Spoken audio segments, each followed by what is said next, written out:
Hi, hello. Welcome to another episode of Isaiah's Newsstand. It's your host, Isaiah Edwards. The date is February 4th, 2023. Hopefully, this episode finds you well and in good spirits. Hopefully, you're staying warm. Kind of some side news or whatever, but there is a definite cold front moving around. I think it's like mostly in the Northeast, but all I know is for me, it has been very cold. At the job, my heater broke, and I thought they were gonna fix it again, and they're not fixing it. So I'm raw dogging winter this time for like the first time in a long time, I think. Because I want to say around after my first year, they're like, "Here, we're giving you a heater," and I'm like, "Oh my god, thank you."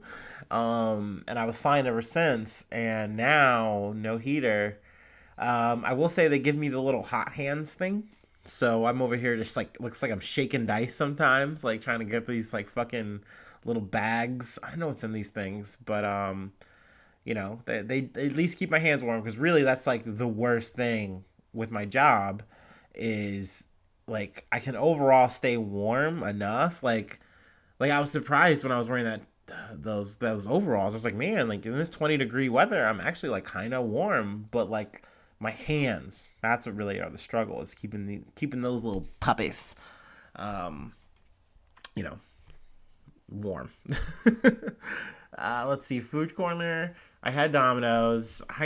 I'm having a Domino's year, and it's already February. Like it's February. Like it's crazy how much Domino's I'm eating. I don't have anything good to say about it. It's let's see, what did I order? I got a cheese pizza, and then I got a pepperoni and pineapple pizza and the Parmesan twist things.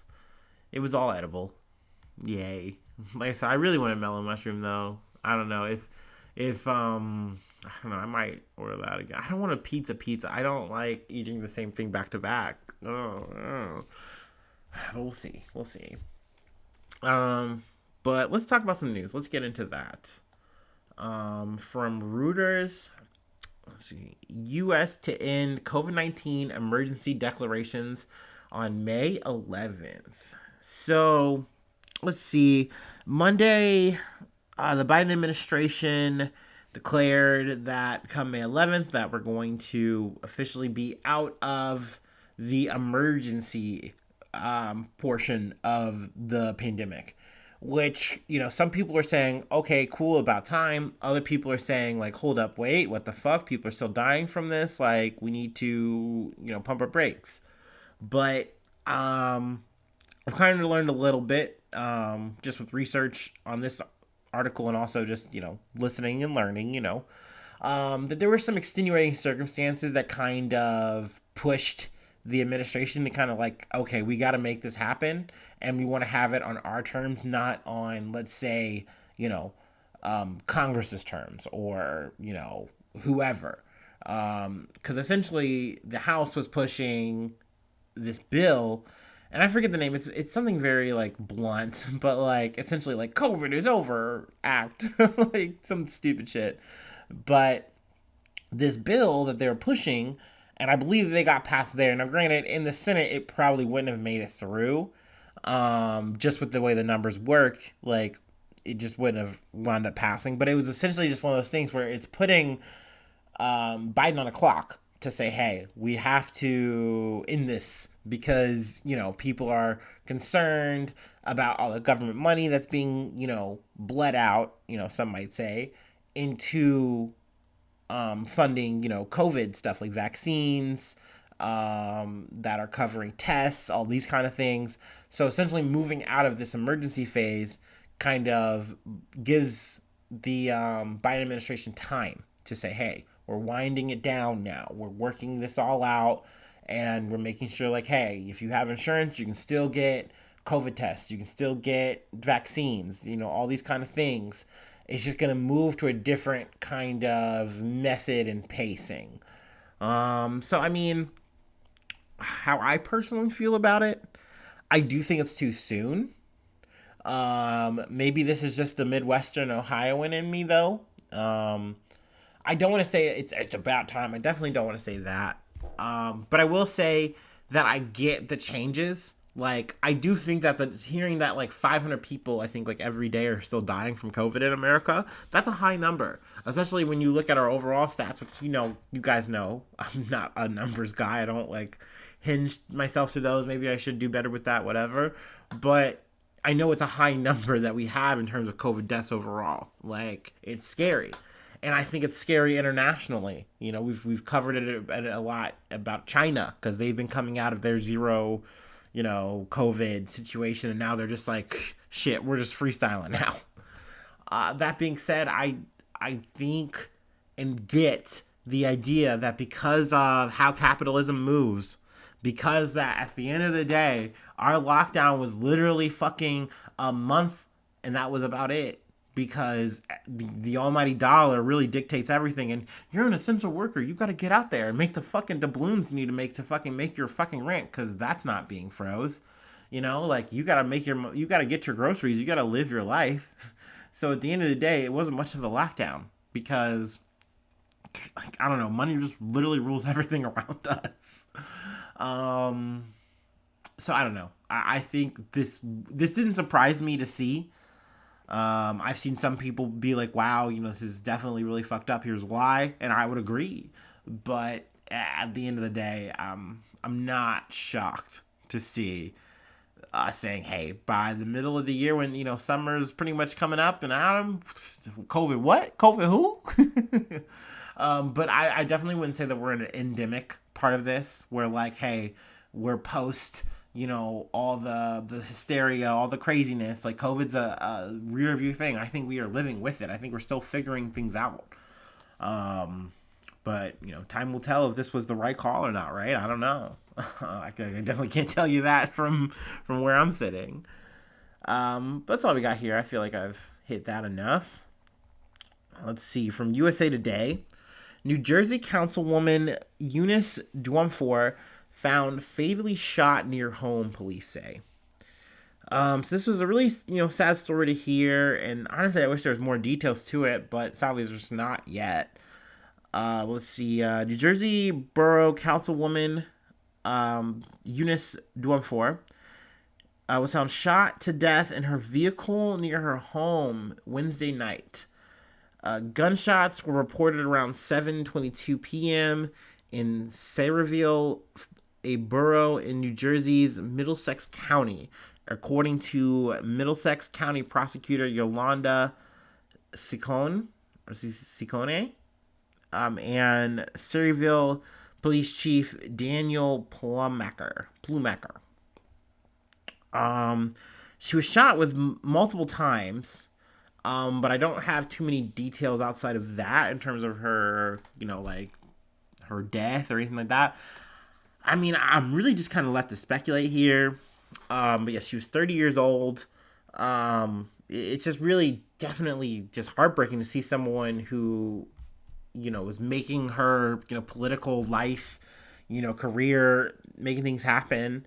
It's also stated in the article that she is Republican.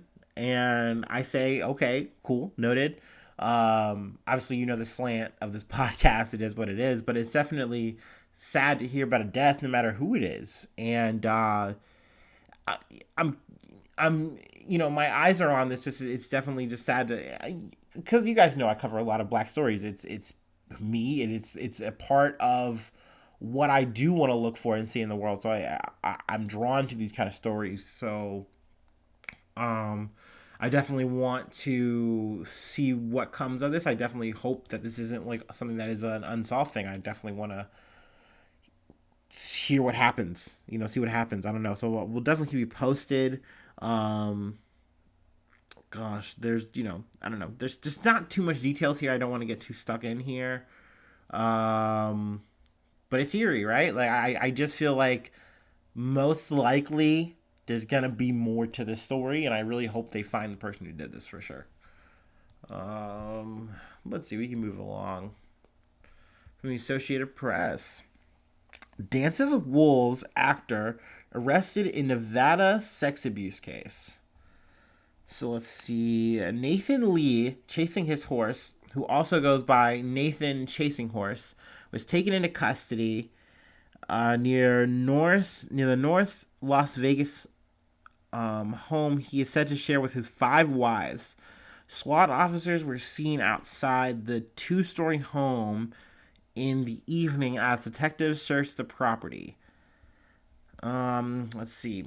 He is known for his role as the young Sioux tribe member Smiles a Lot in the Oscar-winning Kevin Costner film Dances with Wolves.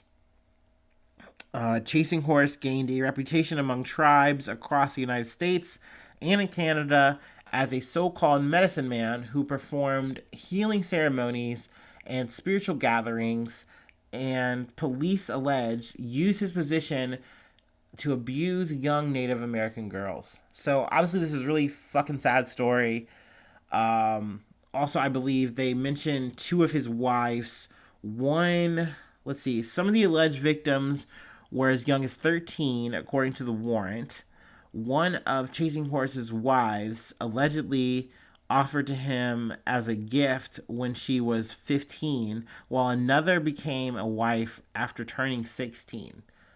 Also, I believe it stated earlier, according to the warrant, he was banished in 2015 from the Fort Peck Reservation in Poplar, Montana, amid allegations of human trafficking. So, I mean, this dude's definitely bad news. I guess you can go ahead and put some allegedlys or whatever, but, yeah, I mean, definitely sick, fucked up shit. This is definitely one of those, don't get me wrong, I'm never pro the prison system, but definitely this is ick. This is ick as fuck, and, definitely glad this guy is hopefully gonna see some justice over this shit. But yeah, let's see. In South Dakota, the Attorney General's office has put a new focus on crimes against Native American people, including human trafficking and murders. Which kind of goes to show and talk about, it's just this thing and this aspect that, like, one, obviously, when you bring in kind of things of like spirituality, religion, it gives people a certain kind of leverage that they just shouldn't have. And oftentimes you're going to find people are going to abuse that for really fucked up, sick means. So the idea of this guy who's potentially just doing something, they're like, oh, okay, he's practicing religion, living his faith, living his life. But really, he's using his position to manipulate people and do terrible fucking things. Also, it's good that they're putting a focus on saying, hey, these are Native American crimes that we really want to get out and deal with. Because it goes against that narrative that still even persists to this day of, like, the idea of less dead people. Like, no, like, these are all people. These are all human beings who matter, and you should want to make sure that they get justice, that we are really seeing these people, that we are really going out and handling these issues, without actually going out and, like, let's say, hey, telling these people what to do and how to live their lives. There's different things there, different ways to handle it. I'm kind of zigging and zagging here, but yeah, I mean, definitely just like when I saw this in my newsfeed, I was like, ew, but I wanted to talk about it. Also, I guess you can say my review of this movie, because I did see it, Dancing with Wolves. It's okay. I will say, in terms of what I don't like about it, is it's one of those movies that perpetuates the white savior stereotype. It's like, oh, it's getting woke again. He's activating his critical race theory. But it's just annoying because I saw this a little bit, I guess, in reverse order, but I saw The Last Samurai with Tom Cruise, and it's literally the same fucking movie beat for beat. Like, it's just, instead of Native American people, you used Asian people for The Last Samurai. Same fucking movie though. Like, come on. Give him an Oscar.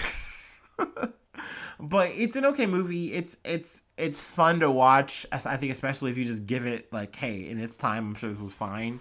I don't know. Other than that, like, I don't know. It's not something to write home about. And like I said, the vibes of that movie are kind of weird. For like, oh, I was against you guys, and now I'm with you guys. Like, I'm gonna help. Cool, now we beat them. In reality, it's like, no, bitch, like, you're not stopping shit. We are gonna roll through this fucking area and push you guys into these little fucking camps that we're gonna call reservations. Gotta love America. All right, let's move on. Speaking of America, let's talk about more American shit. From NBC News, another Chinese surveillance balloon. Ooh, nice quotations, NBC. Is flying over Latin America, Pentagon says. And I'm sure what you're thinking, another? Yeah, because there was one earlier that was found in Montana. So I wanted just to kind of get the article that kind of sums it all up in case people do want to read it. But yeah, I mean, they've been a big talking point. And I gotta say they're really being called across the board as surveillance balloons. Chinese surveillance balloons to be exact. I gotta say, there's a mix of propaganda here, and I don't know if it's working on me or not. But I gotta say, it is odd, it is eerie that there are these balloons that have all this technology in them. And, according to, Chinese, spokespeople, they're saying, hey, this was blown off course by the wind. It has like either damaged or bad steering. It can't like correct itself, and that's why it's kind of here stuck in Montana, and that's why it's like moving the way it's moving. Granted, Montana is a place that is known for having like nuclear capability areas and shit like that. Like it's an area that is known for that. So it's odd. It's one of those things where it definitely stacks up in a way that goes, well, that's a little bizarre. That's a little queer, if you will, to use that, I guess, that in a book term. But I don't know. I just at first I was like, okay, maybe the tagline that China is saying is the line. This is something that's just like, hey, this is an unfortunate thing. It's also something to be stated that this has happened before. It's not a new thing. It just might not necessarily be Montana or whatever, but they've spotted these balloons before moving along, doing a thing. It's just this time it's being noted in the press. And then also there have been a lot of calls, there's been some Republicans saying, hey, we should blow this up. We should handle this right now. This is making us look weak. Letting this thing just float around and gather potential information, God knows what. But right now, the plan is saying, hey, we're just monitoring it. They have it like, surrounded, like it's airspace surrounded. They're saying, hey, it's out of commercial air flight, so it's not posing any risk. But if we did shoot it down, there's potential like a debris issue. China is urging us to be like, hey, be cool, Johnny. Be cool. Let this be cool about all this. But I don't know. Like I said, once again, how does Isaiah feel about this? It's a bit odd. It's a bit odd, isn't it? But I will say, counterpoint to my own point, that I'm sure the biggest reason why we don't really want to fuck with this and be like hostile is, don't we do the same thing?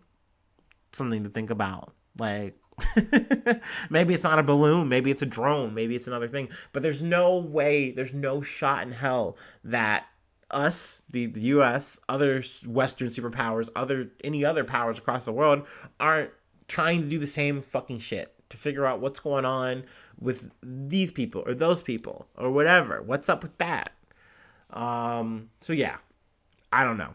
Definitely though, it's definitely news of the week, if you will. But yeah, now we can get, I guess, a little bit even more local with our last one. And let's see. Yeah, we're going to talk about good old Ohio. O-H-I-O.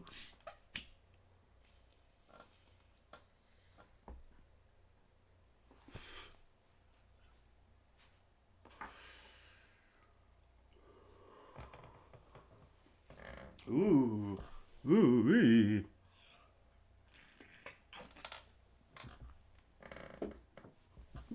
Ooh. Okay. From NPR, a 50 car freight train derailed in Ohio, causing a big fire and evacuations. So this took place Friday night in East Palestine. I believe that's how it's pronounced. A 50 car train was derailed carrying a variety of freight from Madison, Illinois to Conway, Pennsylvania. Rail operator Norfolk Southern said in a statement Saturday. There's no immediate information about what caused the derailment, and there were no injuries reported. That being said, there's a big picture of like this big smoke plume coming from the incident, the site, the area, the rails. And, it is said that there was like people from the area, like, were evacuated to like high school, like, and community center areas for like shelter, stuff like that. So essentially, it's kind of like a lockdown thing. And they're saying, hey, if you need to come to Norfolk, or not Norfolk, if you need to come to Palestine, don't. If you're inside, stay inside. So I don't know exactly what the update is as of today, Saturday, but yeah, definitely big news. I mean, hey, we're on NPR, baby. Once again, I'm not saying this is good, but news. Sorry. But yeah, I don't know if there's anything like big on it, but I mean they have hazmat crews on the scene to determine what's going on. I don't think I haven't heard anything like, oh my god, it was like nuclear shit. Like, I think it's just okay. They're just kind of assessing the damage. But yeah, let's see. The fire created so much smoke that meteorologists from the region said it was visible on weather radar. So yeah, there you go. That's all I got. Let's see, patreon.com/Isaiah News if you would like to contribute to the effort. Also, you get bonus episode access. You get Discord access. And then you also become a newsie. And that gives you a roll call and also lets you plug whatever you'd like. Let's say you can turn me into a billboard. If you want to plug something. Also, I'll talk about a news thing potentially if you really want me to talk about. So yeah, that's on the table. Yeah. Free ways to hit me up, isaiahnews1@gmail.com. And I'm on Facebook, Twitter, all the socials. So yeah. Hopefully I see you soon, though, for some more good news. I love ya. Bye-bye. Mwah.